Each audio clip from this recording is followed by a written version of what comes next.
Yan, mag-gisa tayo ng kamatis, bawang, sibuyas, sabay-sabay na yan. Tuto ng ano, nasabay natin yan. Gisa na natin yung paa ng baboy.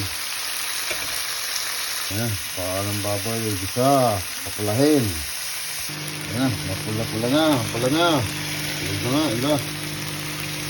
Lagyan natin itong black eyed beans.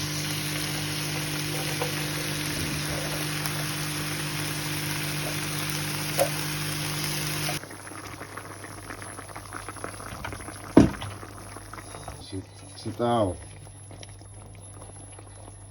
Ayan. Kulay pa lang. Kapag na. Lagyan natin yung repolyo. Ayan. Hindi yan chop suey. Nilagang pata yan. Let's check it. Wow. Luto na.